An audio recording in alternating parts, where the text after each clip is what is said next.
Mesdames, Mademoiselles, Messieurs, honorables invités, chers élèves. Comme vous le savez, c'est toujours avec un immense plaisir que nous vous accueillons ici au cours des rencontres initiées par la chaîne de l'espoir Tawhid TV, surtout en ce mois béni de Ramadan. Vous n'êtes pas sans ignorer, puisque vous êtes élève, vous êtes toujours à la quête du savoir comme tout être humain. D'ailleurs, qu'après la vision, l'espoir est au cœur des actions de l'humain. C'est pourquoi, en vous recevant ici, nous sommes si heureux de partager avec vous ces moments de réflexion, de débat, qui portent sur un sujet qui est actuel aujourd'hui et qui est au cœur de toutes les actions au niveau international. Le numérique, le digital, l'intelligence artificielle. Aujourd'hui, nous allons aborder l'économie sénégalaise à l'ère de la transition numérique et de l'intelligence artificielle. C'est un thème qui sera abordé par M. Babacar Gaye, ici présent,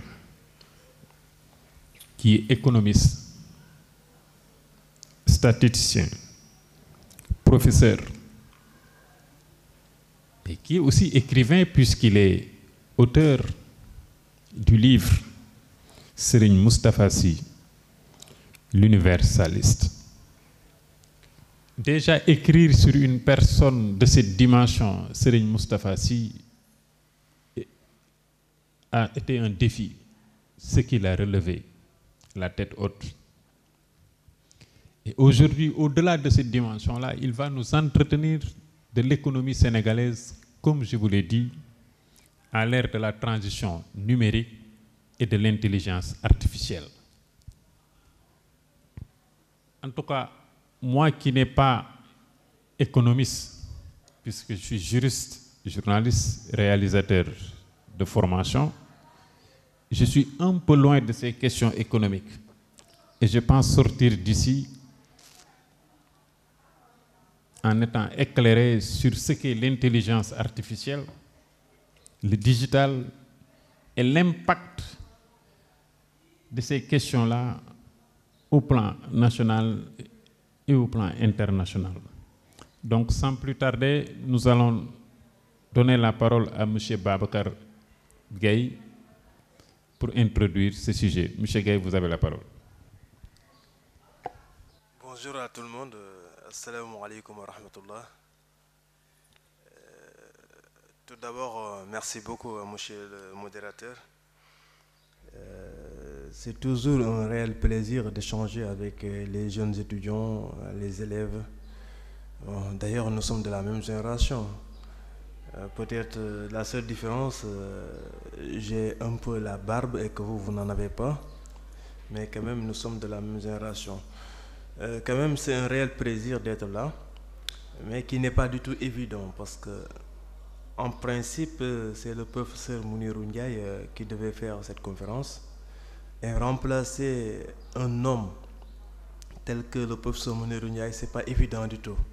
Mais nous allons essayer quand même d'être à son image, parce que le professeur Mounirou Ndiaye, c'est quelqu'un qu'on connaît, qui a beaucoup fait pour l'économie sénégalaise et qui continue aussi à faire de belles choses pour l'économie sénégalaise. Il est un peu empêché et il nous a demandé de représenter, essayer aussi d'échanger avec vous sur cette thématique qui est d'ordre d'actualité et aussi important. Quand on parle de l'économie, surtout numérique, et les transformations que ça peut avoir dans l'économie sénégalaise, et on parle aussi d'intelligence artificielle, c'est l'avenir. C'est l'avenir, mais c'est l'actualité aussi en même temps. Quand même, nous allons s'y atteler, essayer de voir comment essayer de débattre autour de ce thème qui nous interpelle et qui interpelle un peu notre économie. Tout d'abord, là où nous allons commencer, c'est un peu sur le thème. Parce que quand on parle de l'économie sénégalaise, moi je pense que c'est le premier défi à relever. Et je l'ai toujours dit, au Sénégal, on a tendance à dire l'économie sénégalaise, alors que le Sénégal n'a pas une seule économie. Le Sénégal a des économies. Donc on devrait dire les économies sénégalaises pour pouvoir toucher pas mal de choses. C'est ça qui fait qu'aujourd'hui, on sent nettement qu'il y a un réel problème au niveau des politiques économiques, parce qu'on se focalise toujours sur l'économie sénégalaise, alors que pour pouvoir toucher carrément là où ça fait mal, il faudrait avoir une vision holistique ou bien une vision beaucoup plus large de cette économie-là. D'ailleurs, l'économie sénégalaise est une économie assez particulière, qui n'est pas trop formelle, qui est excessivement informelle. Nous ko olof di waxee mooy économie taaba taaba da ngay dem ci kër benn nit moo ci am salaire. Alors ça devient grave. Bu ñu xoolee Sénégal ba Sénégal daj 10 millions de personnes ñoo nekk dans le monde du travail, bien dans la population active. La population active, c'est juste les personnes qui ont l'âge de travailler et qui sont en mesure de travailler. Loolu la ñu tuddee population active. 10 millions là. Sénégal, nous faisons 17 millions et quelques. Donc il n'y a que 10 millions. Donc les 7 millions et quelques sont des enfants qui n'ont pas encore l'âge de travailler. Donc sur ces 10 millions, si on prend la part de l'État, l'État n'a pris que 2000 et quelques travailleurs qui ont un salaire. Le reste est pris en charge par le secteur privé. Donc le tout, ça fait 4500 travailleurs qui touchent un salaire. Donc il nous reste à peu près 8500 qui n'ont pas de salaire et qui doivent nourrir leur famille au jour le jour. Loolu la ñu tuddee économie taaba taaba. Moo tax boo génnee ngay gis ñoo xamante ni ay Jakarta la ñu yor, ñii ay Kalando la ñu yor, etc. Parce que ci économie boobu la ñuy dund. Donc en majorité notre économie est sous-tendue par le secteur informel. Et d'ailleurs moi j'ai toujours dit qu'il faudrait changer ce paradigme de parler de secteur informel, parce que si 95% de son économie est sous-tendu par un secteur, ce secteur ne peut pas être informel. Mais plutôt, il faudrait changer de paradigme et l'appeler le secteur, un secteur parallèle, c'est-à-dire une économie parallèle. Et ça aiderait un peu les gouvernants à pouvoir toucher le maximum. Parce qu'il y a tellement de niches de fiscalité qui n'ont pas été touchées. Et là, ça pose énormément de problèmes. Maintenant, avant de parler de l'ère du numérique, l'économie sénégalaise proprement dite, comme on nous a obligés de parler de l'économie sénégalaise. Sachez que notre économie n'est pas du tout à sa très bonne forme, dans la mesure où nous avons une économie qui n'est pas du tout endogène, c'est-à-dire une économie qui est extravertie, une économie qui est supportée à 100% par des étrangers qui sont là. Parce que quand on parle que le secteur tertiaire, c'est le secteur qui sous-tend de l'économie, mais ce secteur tertiaire ne nous appartient pas. C'est un secteur qui est en majorité détenu par les étrangers à travers les Américains, les Français, les Marocains, les Turcs. C'est ça la réalité en quelque sorte. Et nous n'avons rien du tout. Et on dit que c'est ce secteur qui sous-tend de notre économie. Mais en réalité, ça devrait être le secteur primaire et le secteur secondaire qui devraient sous-tendre notre économie. Parce que quand on parle du secteur primaire, on parle de l'agriculture. Quand on parle du secteur secondaire, on parle de la transformation, de l'industrialisation. Et le secteur tertiaire, c'est le secteur des services. Le service, mooy Wari, mooy Wave, mooy les moyens de transfert d'argent, les banques. Mais ce secteur-là ne nous appartient pas. Et c'est ce secteur qui sous-tend notre économie. C'est ça qui fait qu'aujourd'hui, même si nous avons une croissance de 10,1 d'ici bientôt, on ne va pas le sentir parce que cette croissance ne sera pas endogène, ce sera une croissance extravertie, une croissance quand même à l'image des étrangers. Et là, ça pose un réel problème. Donc, parler de cette économie maintenant, qui est carrément en agonie, parce que, comme vous le savez, la dette est carrément à hauteur même des barres qui ont été établies par cette communauté de l'UEMOA et de la CEDEAO, qui dit que nous n'avons pas le droit de dépasser cette barre de 110% du PIB. Aujourd'hui, on constate qu'on est à 73% du PIB de la dette. Et là, ça pose énormément de problèmes. Bien vrai qu'on a levé les critères de convergence lors du Covid-19. Et là, on a senti que le Sénégal est entré dans une ère où il peut dépasser carrément la barre des 70%. Bon, on a parlé ces temps-ci que cette barre est revenue à la normale. Nous sommes à 69%. Mais moi, je vous dis que ce n'est pas vrai du tout. Nous sommes toujours à 73% du PIB, donc en termes de dette, et ça pose énormément de problèmes. La dette en tant que telle n'est pas un problème, mais ce qui est un problème, c'est l'utilisation de la dette ou bien même l'efficacité de cette dette-là. Parce que la dette fait partie des instruments pour creuser un déficit budgétaire dans un pays. C'est normal que les pays puissent aller faire des dettes au niveau donc des partenaires bilatéraux comme des partenaires multilatéraux. C'est tout normal.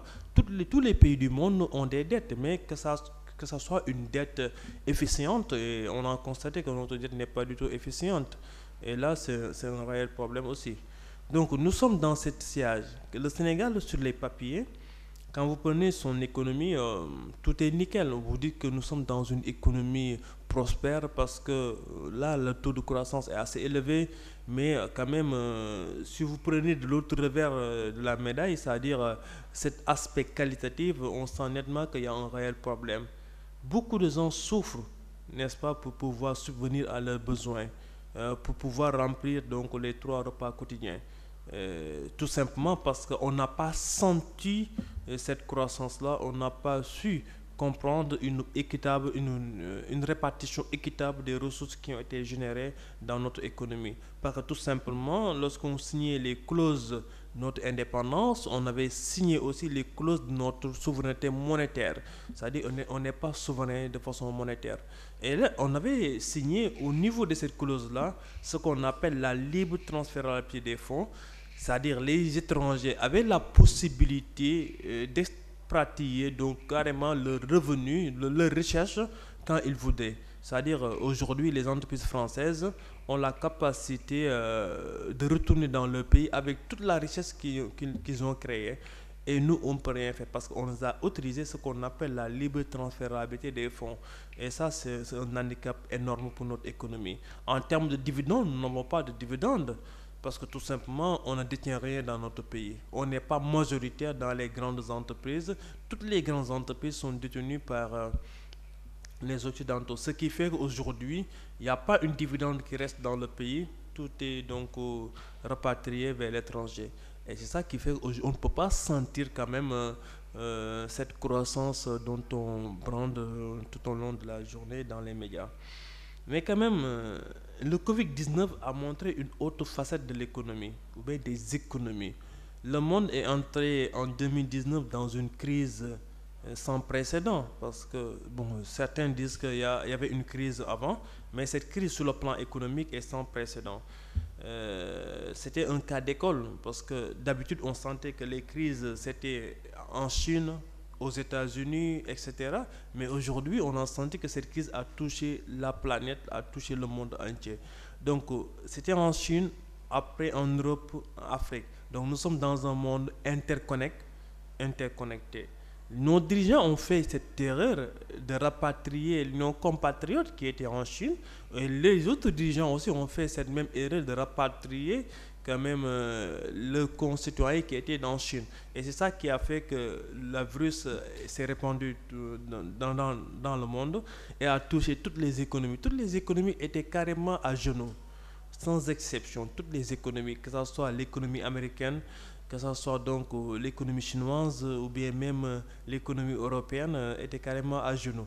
Et nous, comme nous sommes une économie de marché, c'est-à-dire une économie qui dépendent de l'offre et de la demande, et que nous, notre offre est quasi nulle et la demande est carrément exponentielle. Ce n'était pas évident du tout quand même de faire face à cette crise. Parce que dans ce type d'économie, on ne peut pas faire face à des chocs externes. Et ça, c'était un choc externe quand même qui avait fait que lorsque l'Europe est carrément à genoux, nous sommes à genoux. Vous êtes sans savoir que notre monnaie est une monnaie carrément qui est arrimée à l'euro, c'est-à-dire une fixation quand même du tarif ou bien de la devise, parce que nous sommes carrément arrimés à l'euro, ce qu'on appelle le taux de change fixe. Donc quand l'euro est carrément en baisse, le CFA est carrément en baisse. Et la demande devient de plus en plus forte, alors que l'offre est quasi nulle, parce qu'à l'époque, on avait fait ce qu'on appelle... passez-moi le terme, hein, ce qu'on appelle le fait de se renfermer donc, à l'intérieur d'un pays. Donc, on avait fermé toutes les frontières, donc toutes les nations vivaient en autarcie. C'était pas évident quand même de voir un pays qui pouvait s'en sortir facilement, alors que nos économies sont carrément faibles. Donc, ce qui faisait que en Europe, comme eux, ils étaient donc en autarcie, ils avaient diminué carrément leur production. Et quand ils diminuent leur production, l'offre ici va être carrément à la baisse, alors que la demande va être carrément à la hausse. Donc nous sommes entrés dans une ère qui était trop floue, trop confuse. Donc il fallait trouver des solutions alternatives par rapport à ça. C'est à ce moment que beaucoup de chercheurs ont cherché des solutions. Et parmi ces solutions même, l'économie numérique était là. Mais quand même, c'est beaucoup plus accentué avec cette crise de Covid-19. Les gens ont compris aujourd'hui que avoir même des bureaux, ça devient un réel problème. On pouvait travailler à distance. Le conseil des ministres se faisait à distance. Les grandes conférences internationales se faisaient à distance. Même les cours se faisaient à distance à travers les plateformes que vous connaissez, que ce soit les plateformes de Zoom, de Meet, etc. Donc il y avait pas mal de plateformes qu'on utilisait pour faire des cours en ligne. Donc les gens ont compris aujourd'hui que le numérique pouvait être une alternative par rapport à nos économies. Et là, les Occidentaux ont développé cet aspect du numérique, n'est-ce pas? Et là, on a même eu à développer ce ministère, ce qu'on appelle le ministère de l'économie numérique. Mais le ministère de l'économie numérique, ce n'est pas un ministère qui est typiquement basé sur une digitalisation, mais plutôt sur comment utiliser le numérique pour avoir des économies assez performantes. Et je pense que c'est ça le thème d'aujourd'hui. C'est-à-dire, comment on va faire, nous, pour utiliser ce numérique-là pour avoir une économie performante. Parce que nous savons que notre économie n'est pas du tout performante, mais le numérique peut être une alternative pour aller donc vers une économie qui est assez performante et une économie efficiente. Le numérique, c'est ce que vous avez. C'est votre smartphone, n'est-ce pas? Aujourd'hui, vous le savez, et moi j'ai constaté cela et je le disais tantôt à des amis.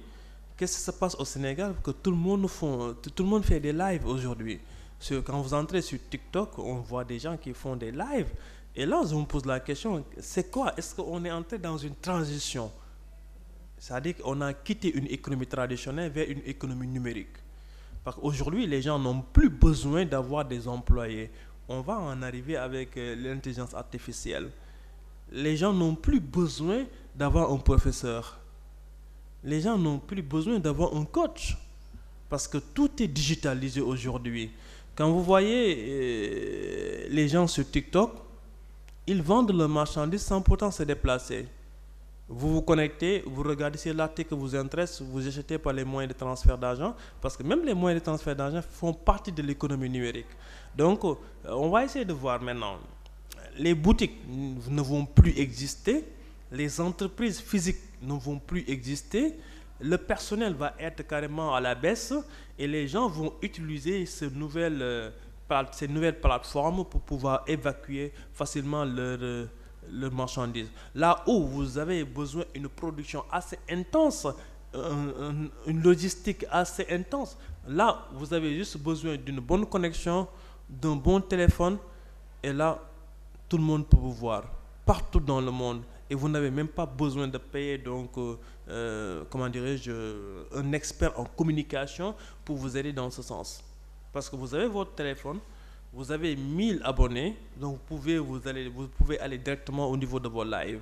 Et en allant dans vos lives, vous avez vu plus de 3000 personnes qui vous suivent, plus de 5000 personnes, allant même jusqu'à 90 000 personnes qui vous suivent. Et là, vous évacuez carrément vos produits. Et là, vous allez utiliser ce qu'on appelle les tchak-tchak pour permettre l'acheminement donc, des marchandises. Là où dans l'économie traditionnelle, ça prenait à peu près 72 heures pour que les gens puissent avoir donc son produit. Et il fallait que la personne puisse se déplacer, perte de temps, parce qu'il y a énormément d'embouteillages, perte de temps. Et là, vous ne vous déplacez même pas, vous utilisez votre téléphone et vous faites vos achats. C'est ça l'économie numérique en quelque sorte. Et nous essayons de voir comment l'économie sénégalaise peut se voir dans cette nouvelle ère de l'économie numérique. C'est simple. Moi, ce que je propose, c'est qu'on puisse digitaliser les métiers. Quels que soient les métiers, on doit pouvoir les digitaliser. Quand on parle de digitalisation, c'est comment faire pour que mon métier puisse être connecté à cette nouvelle ère du numérique. C'est simple. Aujourd'hui, il y a des plateformes YouTube qu'on voit qui font des petits tutos là, au niveau des cours.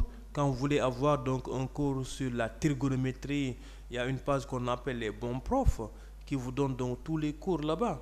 Quand vous avez besoin donc des cours donc en mathématiques, les bons profs sont là. En 5 minutes, ils vous expliquent la relation qui peut exister donc dans un triangle, etc., etc. Donc ça, c'est le numérique qui est là. Donc au Sénégal, c'est possible de le faire. Quand vous allez en Europe, les gens n'ont plus besoin de pouvoir cultiver des 100 000 hectares. Nous avons des drones qui vont essayer de sillonner carrément le champ en même temps en implantant les graines. C'est ça l'économie numérique. C'est-à-dire on est allé dans un tel moment qu'aujourd'hui, là où vous avez besoin de 3000 personnes, là vous avez besoin que de 100 maximum de personnes qui vont effectuer le travail. Donc nous sommes dans cette ère-là. Et le Sénégal doit pouvoir entrer dans cette ère de l'économie numérique. Donc comment faire? Essayer de voir comment digitaliser les métiers. Que ce soit dans le domaine de l'enseignement, dans le domaine de la production, dans tous les domaines, il faut aller vers la digitalisation des métiers. Maintenant, au niveau de cette ère numérique, les gens ont vu que le numérique est là, mais on peut creuser davantage. C'est-à-dire essayer de créer des robots. Essayer de créer des robots. La fois passée, on m'a fait part d'une nouvelle technologie qui permettait quand même de faire parler une photo. C'est-à-dire, quelle que soit l'ancienneté de la photo, on peut la faire parler. Il faut juste entrer la photo dans le logiciel, écrire ce que vous voulez que la photo parle, et là, vous cliquez sur enregistrer, la photo commence à parler.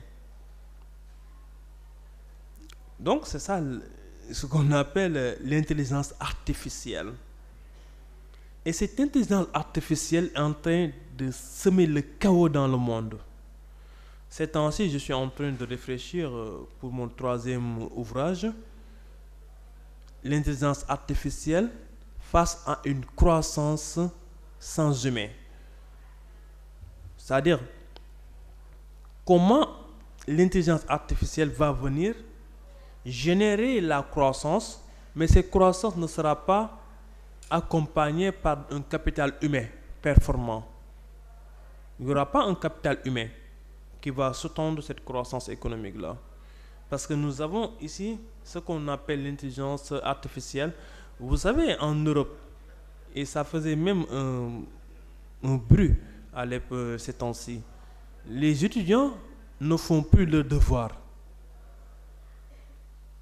Ils donnent ça à ce qu'on appelle le chat GPT qui va le faire pour eux. Chat GPT, c'est une intelligence artificielle qui répond à toutes vos questions, sans exception. Sauf que ça concerne les insultes, sans réponse. C'est programmé pour que ne développe pas en termes d'insultes, etc. Mais toutes les questions, même si vous voulez savoir comment générer une page Facebook, le chat GPT va vous répondre automatiquement. Vous lui posez une question, il vous répond automatiquement. Les élèves maintenant prennent le devoir, ils demandent ça au chat GPT pour le faire pour eux. Donc en quelque sorte, nous sommes entrés dans une ère d'intelligence artificielle où l'humain ne va plus exister. Ce sont les robots qui vont exister. Maintenant, dans ce cadre, nous aurons une économie à fort potentiel, une économie à une croissance trop élevée, mais cette croissance ne sera pas soutenue par un main-d'œuvre, c'est-à-dire par un capital humain. Les gens ne vont plus travailler. Parce que là où vous allez avoir des caissiers, les caissiers vont disparaître. Ça fait partie des métiers qui vont disparaître. Le métier de caissier va disparaître, les métiers de vendeur vont disparaître, etc. Beaucoup de métiers vont disparaître parce qu'il y aura des robots en place. Et aujourd'hui, on l'a senti. Quand vous entrez dans les banques, le nombre de caissiers est réduit carrément parce qu'il y a la digitalisation, même au niveau des cartes biométriques. Vous voyez, aujourd'hui, avec nos téléphones, on peut aller devant le GAP, taper un code et l'argent sort. On n'a plus besoin de ces cartes biométriques. Donc, imaginez, toutes les entreprises qui étaient dans la production de cartes biométriques vont aller carrément en chômage. Parce qu'avec l'avancée de cette intelligence artificielle. Donc, les gens sont allés jusqu'à créer des robots qui vont vous permettre d'être en Europe et d'opérer quelqu'un qui est ici au Sénégal. C'est possible de le faire. Les gens sont allés jusqu'à créer ce genre de plateforme-là. Donc, pour vous dire tout simplement, le risque est assez grand. Mais quand même, on peut les utiliser à bon escient. C'est-à-dire, essayer de voir les facteurs qui vont permettre d'augmenter une production à l'intérieur d'un pays. Mais, essayer de limiter maintenant cette avancée de l'intelligence artificielle afin de permettre aux gens de pouvoir avoir un job. En Europe, aujourd'hui, il y a des drones qui font des livraisons. C'est possible, les gens le font. Donc, en Chine, on parle même des drones taxés. Donc, pour vous dire, aujourd'hui, l'avancée de cette intelligence artificielle-là, et ça va impacter négativement le capital humain, mais ça va impacter positivement donc la croissance économique. Mais quand même, comme disait l'autre, si on a une croissance économique et en l'autre côté, on n'a pas un capital humain assez fort, ça ne vaut pas la peine parce qu'on ne mange pas la croissance. Mais quand même, il faut reconnaître qu'aujourd'hui, avec cette avancée de cette intelligence artificielle, nos économies vont se porter, nous allons avoir des économies de plus en plus performantes. La monnaie ne va plus exister. Aujourd'hui, au Sénégal, vous voyez un gars qui reçoit son salaire, qui dépense son salaire et qui ne touche même pas un seul billet de banque. Parce que tout est numérique, tout est digitalisé. Même pour acheter le carburant, vous avez donc une carte biométrique pour acheter votre carburant. Pour acheter de la nourriture, vous avez donc vos plateformes de transfert d'argent qui vont vous permettre de faire cela. Donc les billets de banque vont disparaître. Et les gens qui travaillent dans la production de ces billets de banque-là, vous allez voir qu'ils vont carrément aller en chômage. Donc le capital humain va carrément être à la baisse, mais la production va carrément être à la hausse. Donc juste pour vous dire le danger que ces outils-là, que ce soit l'économie numérique, que ce soit l'intelligence artificielle, a au niveau de nos économies. Quand on est capitaliste, nous sommes preneurs, parce qu'on dit que nous sommes capitalistes. Aujourd'hui, ce qu'on cherche, c'est avoir une augmentation de la production afin qu'on puisse avoir une augmentation de nos chiffres d'affaires. Mais quand on est humaniste, là on est un peu contre, parce qu'on dit que ce que l'humain faisait aujourd'hui, ce sont les robots qui le font. Quand vous allez au niveau donc de certains restaurants, même les commandes sont prises par les robots. Donc les serveurs ont tendance aussi à disparaître. Il y a des robots qui viennent, vous cliquez ce que vous voulez et le robot part et revient avec votre assiette. Donc juste pour vous dire qu'un robot ne se fatigue pas.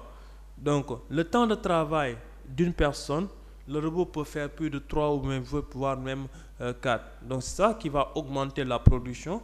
Mais en termes de capital humain, nous allons carrément voir que les gens vont aller carrément en chômage. Et en Europe, cette crise-là qu'on voit, que les gens n'ont plus de job parce qu'aujourd'hui, il y a beaucoup de postes qui ont été remplacés par des robots. Donc, c'est ça qui fait aujourd'hui que l'économie, on peut carrément arrimer notre économie à une croissance numérique ou bien à une intelligence artificielle, mais quand même, il faudrait prendre un certain nombre de reculs, revenir au niveau de l'humain parce que l'humain doit être au cœur de toutes les activités économiques. Donc, c'est ça un peu l'impact que l'intelligence artificielle ou bien même l'économie numérique pouvait avoir dans nos économies. Donc on invite nos dirigeants à pouvoir utiliser cette intelligence artificielle à bon escient. On les invite aussi à pouvoir générer le maximum possible la digitalisation de certains métiers. Et ça va beaucoup aider. Et aujourd'hui, vous l'avez constaté, une entreprise, mine de rien, n'a plus besoin d'un siège. Juste, vous avez des plateformes qui vont vous permettre de travailler en groupe et là, de divulguer votre travail donc, au niveau des réseaux. Et les gens vont vous appeler pour vous dire que j'ai besoin de telle chose et j'ai besoin de telle chose. Moi, je suis en train d'encadrer des étudiants du Master 2 pour leur mémoire. Ça fait maintenant 2 à 3 mois et je ne l'ai jamais vu. Parce que ce sont des gens qui ne sont pas ici. On ne s'est jamais vu et pourtant on travaille au quotidien. Juste pour vous dire l'avancée de cette technologie-là, et ça augmente la production parce que moi, ça ne m'empêche pas d'aller vaquer à mes occupations. À tout moment, je peux me connecter et leur demander de se connecter dans la plateforme. On travaille pour quelque temps et chacun vaille à ses occupations. Mais si c'était l'économie traditionnelle, on était obligé de trouver un endroit où s'asseoir, discuter, etc., etc. Donc pour vous dire cet avantage qu'on a, mais il y a quand même des inconvénients assez néfastes allant dans ce sens-là. Maintenant, au niveau de ces inconvénients aussi, s'il y a le chômage qui est là, qui est une réalité, quand même, il faudrait aussi noter qu'il y a un autre problème, c'est-à-dire au niveau de l'intelligence humaine. C'est-à-dire les gens deviennent de plus en plus bêtes. Excusez-moi du terme, mais c'est la réalité. Les élèves ne sont plus performants, les professeurs ne sont plus performants parce qu'ils ne font plus l'effort. Il y a des logiciels qui travaillent pour eux. Même pour faire une présentation PowerPoint, il faut juste écrire donc le thème et vous demander au logiciel de faire la présentation PowerPoint sur le sujet que vous voulez. Et là, en un clic, tout est réglé. Donc, il n'y a plus de recherche que les gens vont faire. Les gens vont se limiter. C'est-à-dire, ils ne vont plus développer leur matière grise. C'est-à-dire, on va entrer dans une ère où les gens deviennent de plus en plus bêtes, les gens deviennent de plus en plus robotiques, pour dire vrai. Aujourd'hui, si je vous demandais 10 fois 10, automatiquement, vous pensez à votre téléphone pour calculer. Alors qu'autant, quand vous demandez à un élève 10 fois 10, il peut avoir directement la réponse. Même pour calculer 5 plus 5, parfois, vous avez l'impression de ne pas faire confiance à votre matière grise, mais vous utilisez votre téléphone pour calculer les petits chiffres. Tout ça, ça entre dans le cadre d'une diminution de la capacité humaine en détriment donc de ces nouvelles technologies. Bon, je ne vais pas tirer en longueur, c'était juste une petite contribution. Ce qui est important va être au niveau de vos questions que vous allez poser et nous allons essayer donc d'apporter des éléments de réponse allant dans ce sens. Mais ces questions, vous pouvez aussi les poser en Wolof si vous voulez. Si vous vous sentez beaucoup plus à l'aise dans la langue maternelle, c'est possible de poser vos questions en Wolof et nous allons essayer d'apporter des éléments de réponse allant dans ce sens. Donc je vous remercie de votre aimable attention. Merci beaucoup.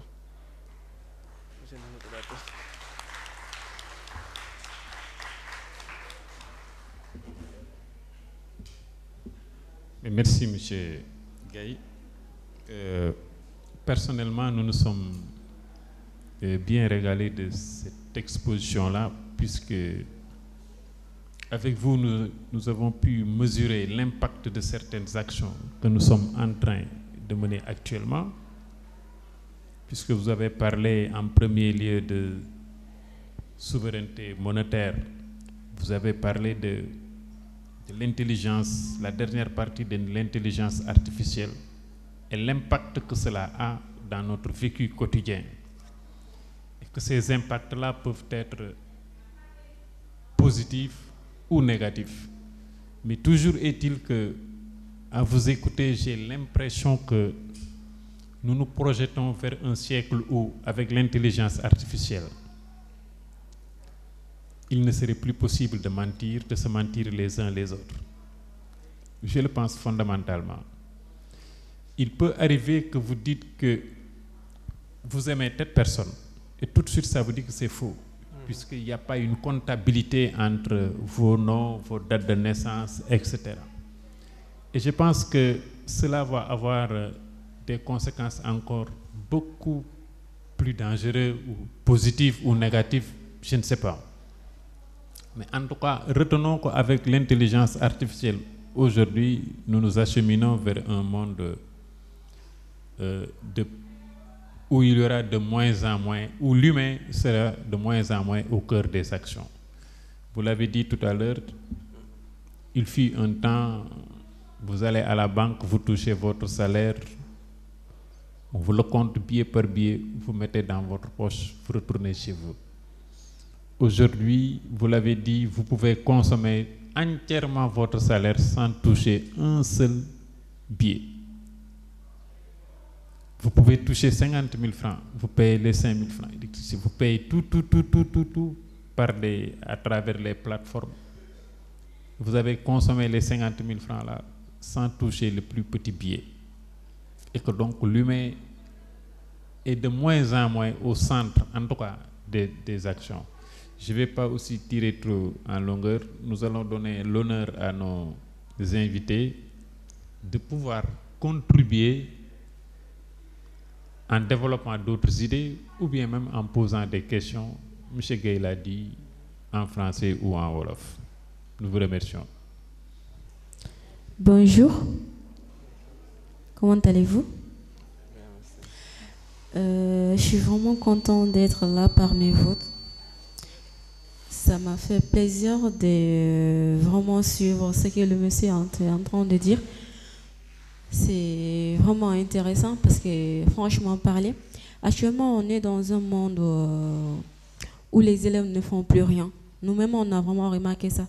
On ne fait plus rien, on ne fait aucun effort maintenant. Que ce soit en maths, en physique-chimie, en littérature, quelle que soit la matière, on ne fait rien. On met tout sur les réseaux. On passe tout notre temps sur les réseaux H24. On ne prend plus le temps de réviser.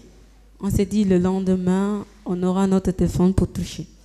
Il y en a... Parce que, genre, les réseaux sont devenus tellement... Je ne sais pas comment vous le dire. C'est... Comme si, genre, c'est comme notre ADM actuellement. Les élèves ne peuvent pas s'en passer des réseaux, de la technologie, en fait. Parce que moi, personnellement, je ne peux pas passer une journée sans me connecter. Si je le passe, genre, j'ai l'impression de ne pas être dans ce monde, en fait. Du coup, à force d'être sur les réseaux, ça nous empêche de réfléchir. Ça nous empêche surtout de faire des choses qui sont importantes que plus, genre, ça nous empêche de faire des choses que nous devons faire, ça nous empêche de réfléchir, ça nous empêche de ne rien faire.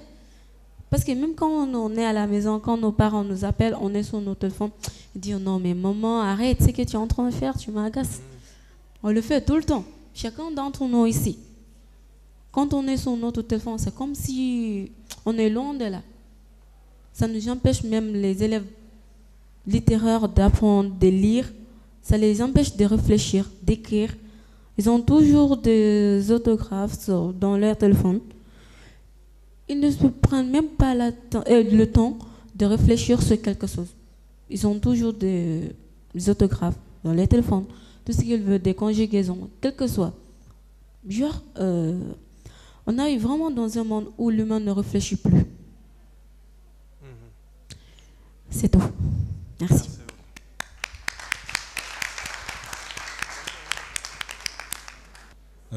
Bonjour, cher monsieur. Je vous salue. Mais je voudrais poser une question parce que est-ce que nous, les jeunes d'aujourd'hui, on aura un futur bien? Est-ce que nous allons travailler? Parce qu'avec cette élancée-là, dans l'économie et avec, comme ma soeur, elle a dit, nous ne travaillons plus, nous sommes figés sur nos téléphones, nous ne faisons rien du tout. On ne va plus dans les bibliothèques lire des livres. Tout est sur nos téléphones. Donc, je voudrais savoir si on va travailler, on aura un futur vraiment bon, quoi. Merci beaucoup. Merci.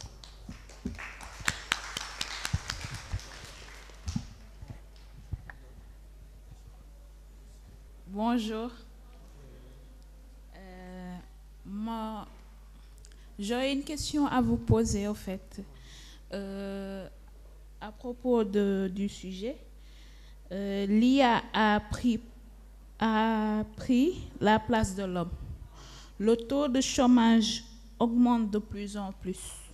Est-ce que vous pensez qu'il y aurait une alternative ou même un espoir à cela, une solution pour remédier à cela, car de plus en plus des métiers disparaissent, comme vous l'avez dit, et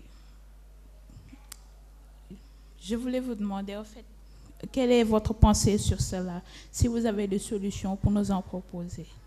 Merci. Bonjour, monsieur. Bonjour à tous. Bon, je voulais signaler quelque chose à propos du sujet. Car vous avez signalé ici que les gens ne vont plus travailler, l'artificiel va dominer le monde. Je voulais vous poser une question en vous disant que pensez-vous vraiment que l'artificiel est vraiment un moyen pour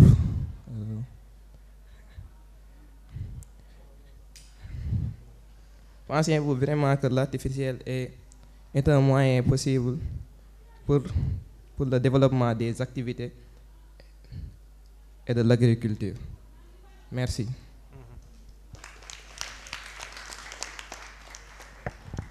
D'accord. Merci beaucoup donc à l'assistance pour la contribution et les questions que vous nous avez posées. Cela montre tout simplement l'importance que vous donnez aux thématiques d'aujourd'hui. D'abord, nous allons commencer avec la question du monsieur. Il n'a pas donné son nom et j'ai constaté que aussi quand vous prenez la parole, vous ne donnez pas votre nom. Donc ça nous aiderait un peu d'avoir les noms.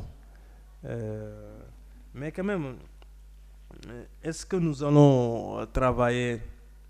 Bon, comme je l'ai dit tantôt, tous ces temps-ci, je suis en train de réfléchir sur un livre, c'est-à-dire l'intelligence artificielle qui va engendrer une croissance hors humain, c'est-à-dire une croissance qui ne sera pas supportée par les humains. Pour être sincère avec vous, les jours à venir ou bien même les années à venir, trouver un travail va être trop compliqué, excessivement compliqué. Trouver un travail de comptable va être compliqué parce qu'il y a des logiciels aujourd'hui qui font le classement, qui font donc, etc. Tout ce que l'humain peut faire, il y a des logiciels qui sont disponibles qui vont le faire. Et ça, c'est juste les logiciels. Attendons voir ce que l'intelligence artificielle nous réserve en termes de comptabilité. Donc, sur beaucoup de choses, hein, les gens ont développé des applications pour remplacer l'humain. Donc, trouver un job dans les années à venir va être trop compliqué. Mais quand même, je vais scinder la réponse avec un autre qui m'a posé la question par rapport à l'intelligence artificielle et le chômage.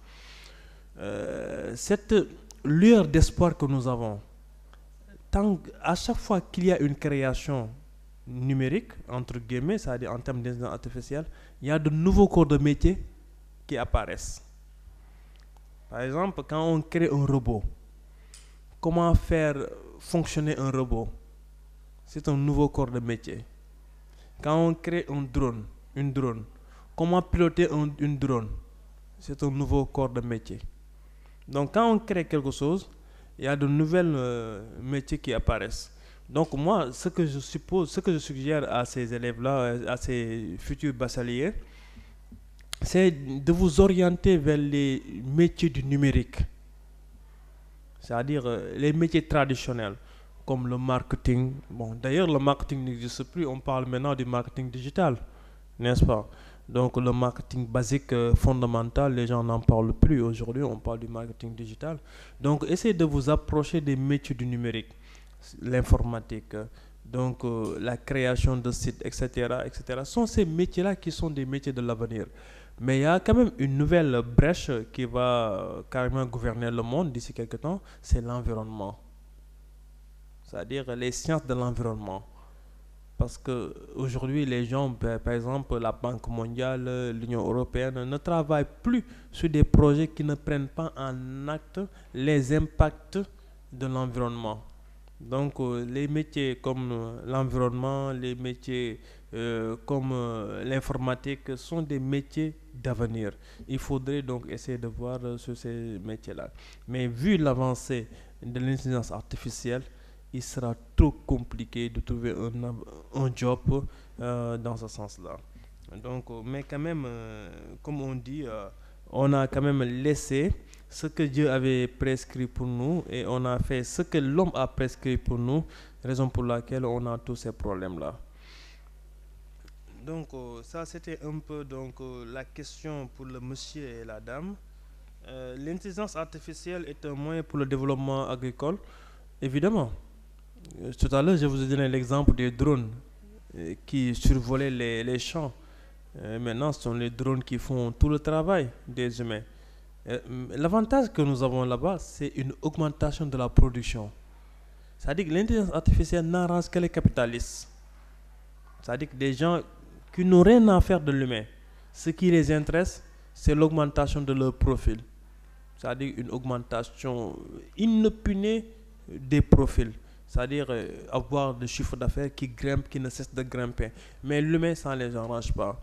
Et ils sont même en train de développer des vaccins qui vont limiter carrément donc, les naissances. Et même actuellement, ce sont l'ère des mères porteuses. Mais d'ici quelques temps, vous allez voir que les mères porteuses vont disparaître ou on va mettre en place des bocals. Maintenant, les bocals, c'est quoi? On prend les spermes de l'homme et on prend l'ovule de la femme, on le met dans un bocal. Et là, vous pouvez à tout moment venir aux cliniques superviser l'avancée de votre fœtus. Pour dire qu'ils se disent que maintenant, la femme ne doit pas prendre en charge donc, un humain. C'est-à-dire qu'elle ne doit plus tomber enceinte. Si vous voulez un enfant, il faut juste aller à la clinique ou bien au laboratoire. Vous donnez votre sperme et la femme va donner son ovule, on les met et on les met dans un bocal. Pour vous dire l'avancée que les gens sont en train de voir. Donc ça va être un monde chaotique quand même. Parce que quoi qu'on puisse dire aussi, nous sommes à la fin des temps. N'est-ce pas? Merci beaucoup.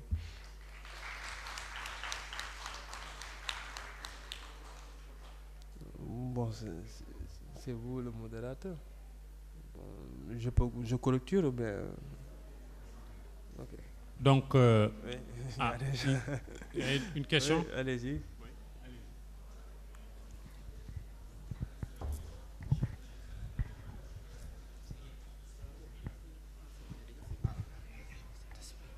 Bonjour. Bonjour. Je m'appelle Michel. Moi, j'ai une question par rapport à tout ce que vous avez dit. Moi, je voulais savoir quelle est la solution à tout cela, quoi. Parce que si on reste à parler dessus, chacun a parlé, chacun a donné son point de vue, et si nous restons dessus, l'année prochaine aussi, nous allons revenir dessus encore. Donc, je voulais savoir s'il y a une solution pour cela, quoi. D'accord. Bon. Abdou, on peut ramasser d'autres questions s'il y a. Hein?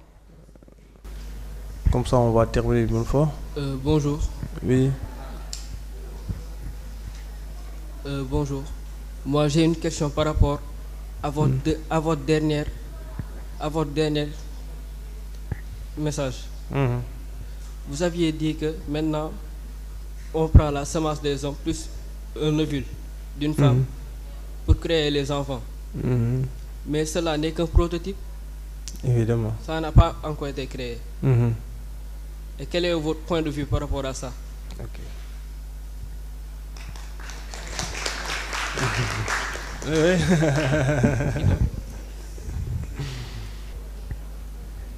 Bonjour. Bonjour. Je m'appelle Aïssatou Wad. Moi, je ne vais pas poser une question, je vais juste faire une remarque.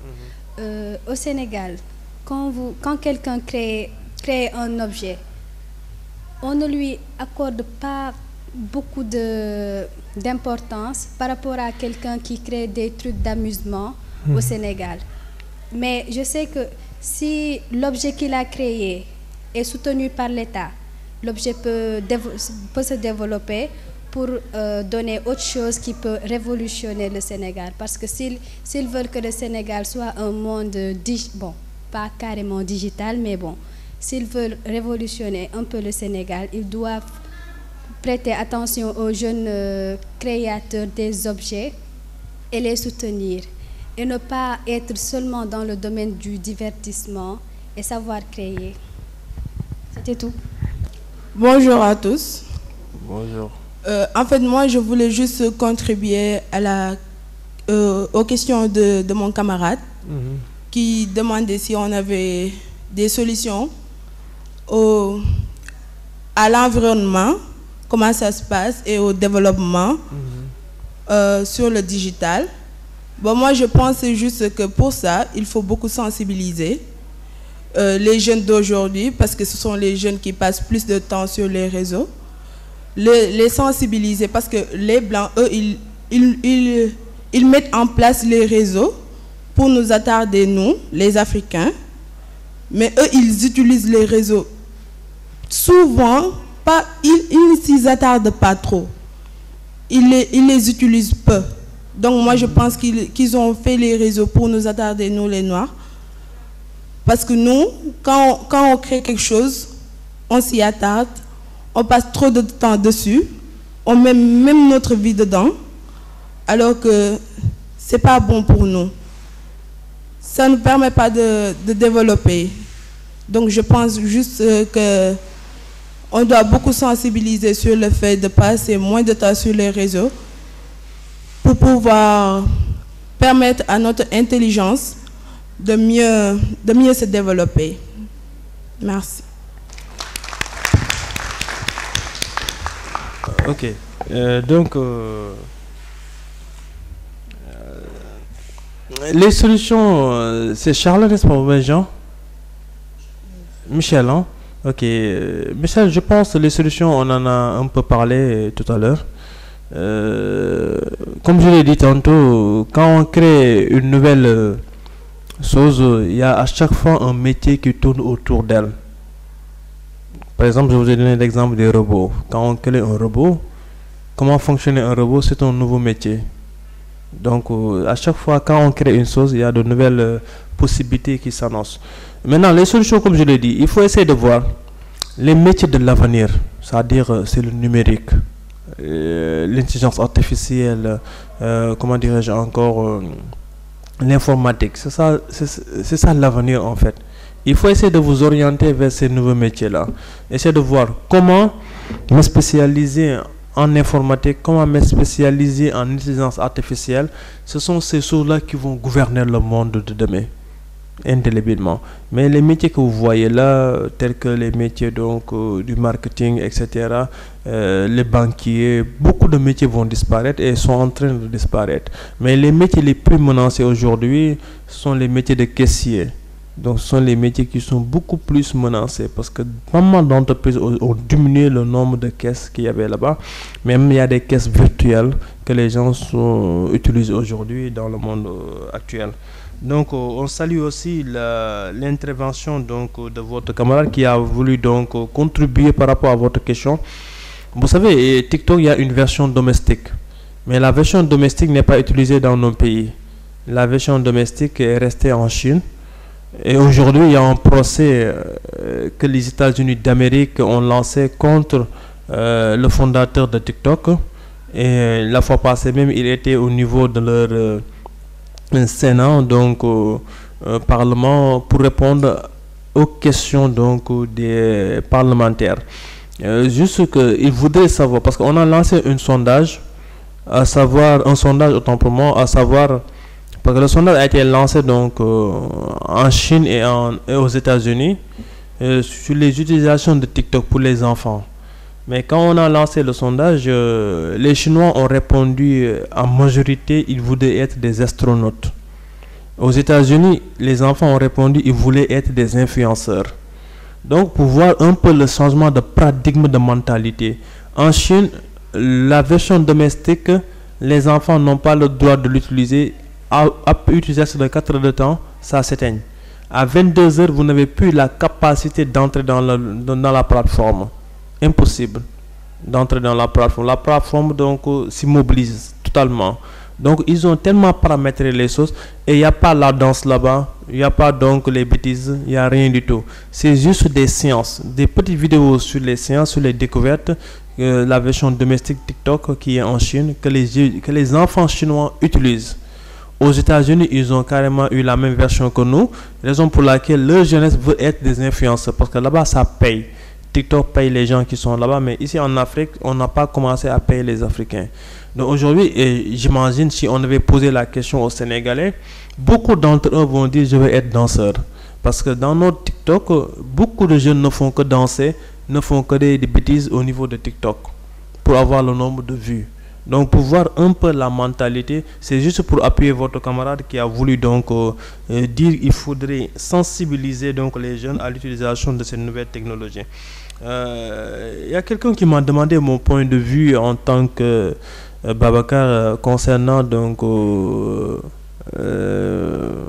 ce prototype de fœtus que les gens veulent mettre en place. Moi, je suis un musulman. Donc, ma position, c'est de l'islam.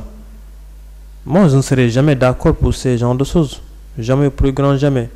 Parce que c'est important d'avoir cette idéologie de dire, quel que soit le niveau diplôme que vous avez, le niveau d'intellectuel que vous avez, il faut toujours rester ancré sur ces principes religieux. Que vous soyez chrétien, que vous soyez musulman. Que ce soit l'église, que ce soit donc l'islam, ils interdisent ce genre de pratique. Donc moi, je ne peux pas être en phase avec ce genre de pratique parce qu'ils diminuent en quelque sorte l'humanité. Eux, ils ont dit, pour avoir un enfant, en un certain nombre de fois, il faut demander l'autorisation. Mais c'est interdit par la religion de demander l'autorisation quand même pour avoir un enfant. Donc, il y a certains pays même, pour avoir un enfant, il faut aller faire une demande. Parce que vous n'avez pas le droit de dépasser tel nombre d'enfants. C'est aberrant. C'est aberrant quand même. C'est-à-dire, l'Afrique a la possibilité aujourd'hui d'être au cœur des échanges. Parce que d'ici quelques temps, nous ferons carrément la moitié de la population mondiale. Plus de 2,5 milliards de consommateurs en Afrique. Donc nous devons être au cœur des échanges. Mais aujourd'hui, à travers nos dirigeants qui n'ont pas la capacité d'avoir un leadership politique assez fort, on parle de partenariat entre la Chine et l'Afrique. La Chine est un pays, l'Afrique un continent. On parle de partenariat entre la France et l'Afrique. La France est un pays, l'Afrique un continent. On parle de partenariat entre la Turquie et l'Afrique. L'Afrique est un continent, la Turquie est un pays. Pour montrer un peu ce manque de volonté, de leadership politique de nos dirigeants, vouloir faire des partenariats entre un pays et tout un continent. C'est comme si on nous a dit que vous ne pouvez pas dépasser cette étape-là. Et cela a été ancré depuis les indépendances. Parce qu'il y a ce qu'on appelle un impôt qu'on avait dit à nos grands-pères, que si vous cultivez l'arachide et que vous me le donnez comme ça, je vous donne un impôt forfaitaire. Mais si vous transformez l'arachide en huile et que vous me vendez, il y a un impôt double que vous allez payer. Et comme nous sommes paresseux, on a voulu donc donner tout simplement la matière première, c'est l'arachide, et ne pas faire la transformation. C'est ça qui a fait que le Sénégal ne peut pas transformer. Parce qu'on n'a pas voulu quand même supporter le plus d'impôts possible. On a voulu préférer la facilité. Et c'est ça qui fait qu'aujourd'hui, on est carrément en retard par rapport à certaines économies. Aïssatou Wado aussi, on vous remercie de votre contribution qui est carrément importante. Bon, pour terminer, je tenais tout simplement à vous exhorter donc à revenir à des principes de base. Moi, à l'université, quand on donne un cours, quand je termine à écrire un exercice, on voit un étudiant qui s'approche et prend en photo l'exercice. Et parfois, c'est 3 lignes. Une correction de 3 lignes, mais ils prennent ça en photo. C'est-à-dire pour vous dire qu'on n'a plus la capacité de réfléchir. On est un peu inhibé. On passe beaucoup plus de temps sur nos réseaux sociaux. Sur les téléphones, on passe plus de 5 heures de temps, 6 heures de temps, 7 heures de temps sur TikTok sans pourtant le sentir. Et d'aucuns vont nous dire, dañuy dàq koor. Sur TikTok, en fait, pour prendre beaucoup plus de temps. Les écritures duñ doot ñu bindati léegi moo tax xamatuñ dara xam nga ku si mel ni Sëriñ Tuuba waxul samay livre mais samay bind la wax bind. En fait quand il dit samay bind bi dafa am lu muy def si nit bind. Quand vous écrivez, ça développe votre subconscience, ça développe votre matière grise quand vous écrivez. Mais les étudiants maintenant n'écrivent plus, les élèves n'écrivent plus, parce que nous sommes devenus des robots, entre guillemets, quoi qu'on puisse dire.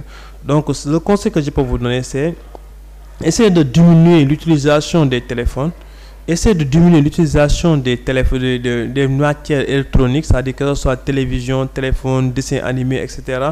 Et pousser votre réflexion sur pas mal de choses, ça va beaucoup vous aider. Et essayer de voir les métiers d'avenir comme les métiers d'environnement, les métiers d'architecture, etc. Ça va beaucoup vous aider. Encore une fois de plus, merci beaucoup. Ça a été un réel plaisir d'échanger avec vous. Dans d'autres circonstances, dans d'autres occasions, nous allons revenir échanger encore avec vous. Encore une fois de plus, vous dire que c'était pas évident de remplacer un éminent professeur, le professeur Mounirou Ndiaye. Donc, s'il était là, vous allez beaucoup plus vous régaler. Donc, merci beaucoup à vous et on s'excuse pour tout. Merci.